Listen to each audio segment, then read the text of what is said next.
Hey guys, welcome back to the bright side. I hope you're having an amazing week, and today we are back with Brooke.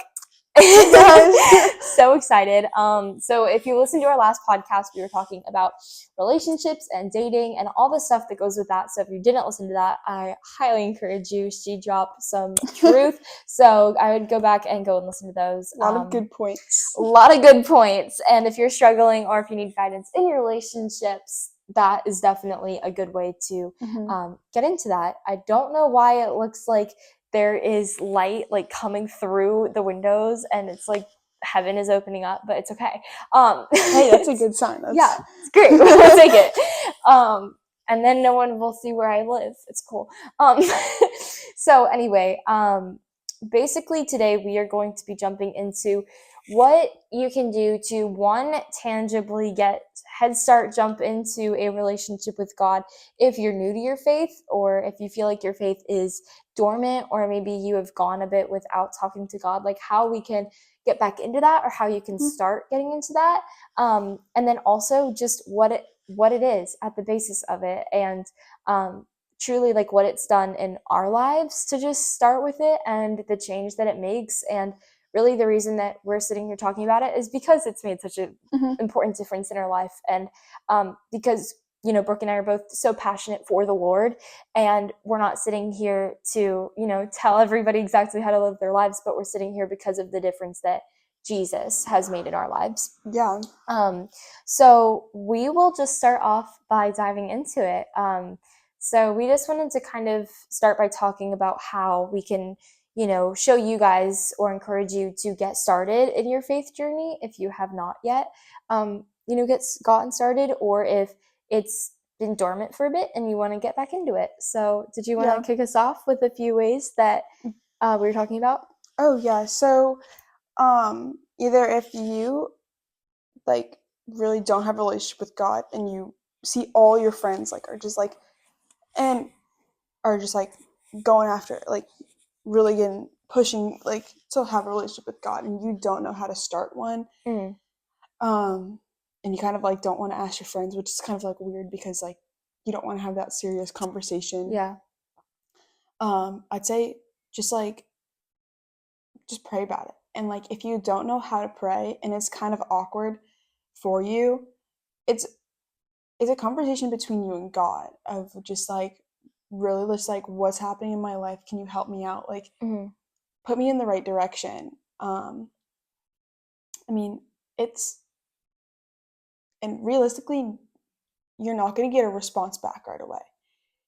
In fact, he oftentimes doesn't. No, and yeah, there's not really a response right away. It's usually like a few months of waiting and waiting and waiting, and then he'll be like, "Here," like, "Oh, thanks." But I could have needed that. Yeah. God will give you signals or signs, or just like, or he'll put like this in your life and be like, "Oh, okay, wait," like it will come eventually. But I think really starting with a prayer, it could be when you wake up, before you go to bed. But if you're like, well, I already do those things, do it again. Yeah.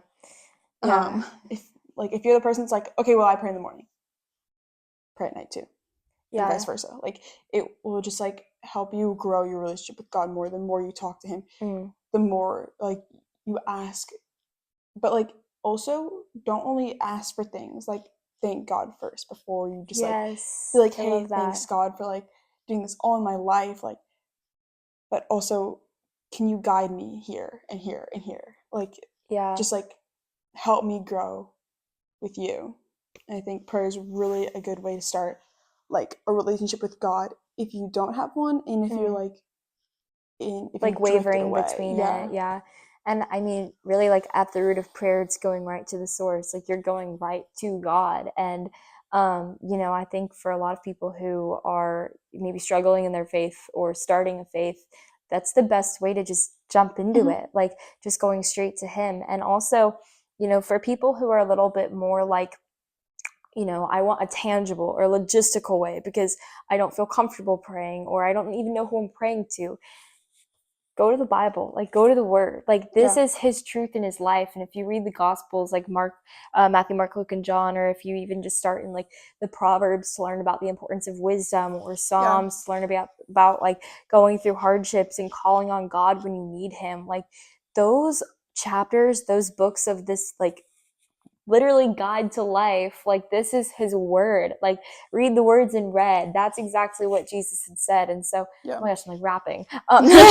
But yeah, so go straight to the word. Like don't take our word for it. Don't take like, the word of man, because like we're faulty. Like we don't get it right 100% of the time. But if you go to him and you go to the book, you will get the answers that you're looking for, and it might not always be on your timing. A lot of times like God works on his timing, and I think a really important thing to remember when you're new to your faith is being patient, because I think so many times like when you're new to something, you just want answers right away, or you just want Yes. like God, tell me now, tell me what to do. Like I'm starting this faith thing. I need you everywhere 24/7. And guess what? God is with you everywhere 24/7. But he's not always going to give you a verbal like put on the white outfit today, put on the black outfit today. Yeah. Like he's not going to tell you exactly what to do in every single situation. But when you begin to go to him and you pray to him and you spend time in his word and you spend time with him, your life is going to start seeing a shift, and you're going to start making choices that align with what he believes. You're going to start, choosing to go a certain route that is on par with like how he wants you to live your life. Mm-hmm. And I think that's really like a lot of times people, it's so funny, people dive into a relationship with God honestly a lot of times for like selfish reasons, like, oh well, I want all these things, so I'm just going to go to God and like ask him for it. But like you were saying, once you start doing that, then you're going to realize the importance of how much you have and how much to be grateful for. Like you almost shift your mindset from God, I want this, I need this, I want this in my life, to God, thank you for putting this in my life. God, like if I am anything but this, like I have you. So I think that's just like in a Yeah. really cool way that you've said it, especially to like dive into that. I think, and then also consistency is like, Yes. um, it's like if you're a person who's like completely gone away from God, drifted away, and you're just like not consistent, I think starting over and kind of just like go back to the basic of pray to God.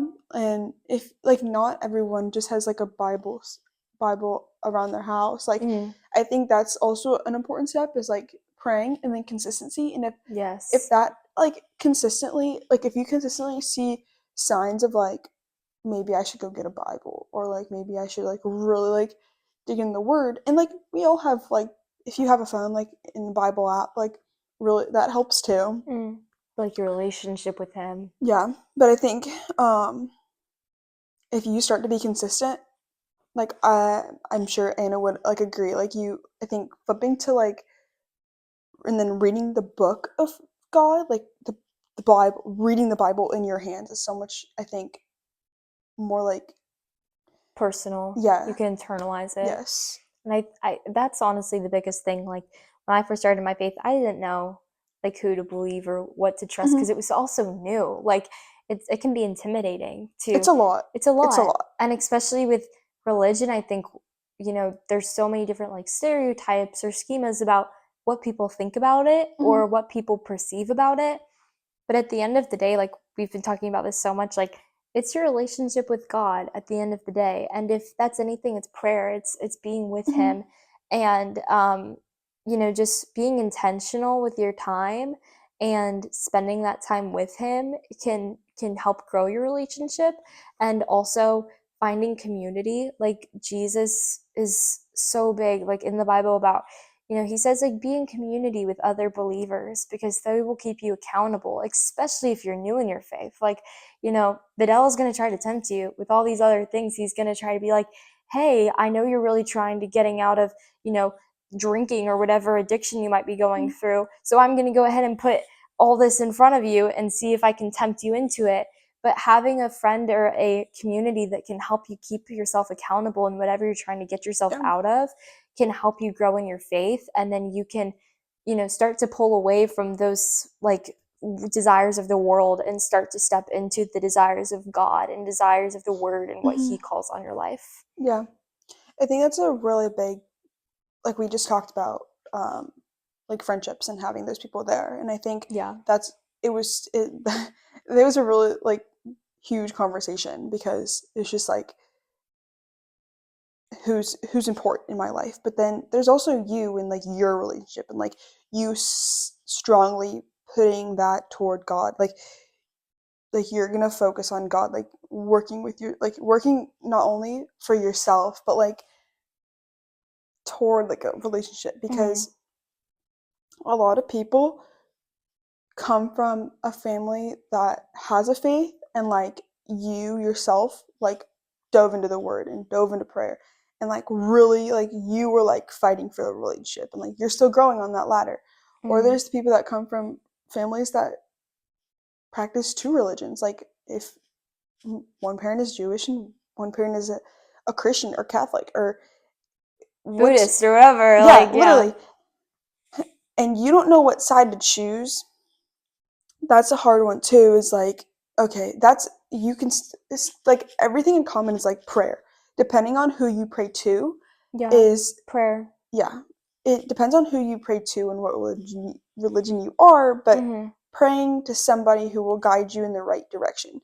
Because what did you say earlier? Like we pray to like non-denominational Christians pray to God, but in the Catholic Church they pray to Mary. And so it's like whoever you pray to and whatever religion or faith you believe in, they will guide you in the right direction. But you need to take that step. And then there's people who like come from a family that they don't believe in anything or like don't practice a faith. And that's what's really difficult. And it's like the situation you're in, like where you come from, because always, like I can't like say this enough, is like start with prayer. And then once you're like, okay, I did that, take the next step is like consistency. And then once you're done with that, you're like, okay, what's next? Well, like Anna said, find the community, because they're gonna like help you and guide you, and like but like what if I've done all those things and I still like don't get the point of being in this faith? It's like that's where it's like do everything again, repeat, because like rinsing and repeating is like so important to like really build that relationship. I keep saying like 1,000% because I'm like, that's so good, that's so true. 100% of that, I love it. And also I think I know there's a lot of power in testimony, especially when you first start your faith. Like listening to somebody's testimony like really helped me, because I am a people person. Like for me, I like to see that, somebody tried this and it actually worked, or somebody did this and the numbers went up, or whatever it is. Cause I'm I just work better when I see like start and result. And so for me, when I started in my faith, I wanted to see other people who had started in their faith and like where they are.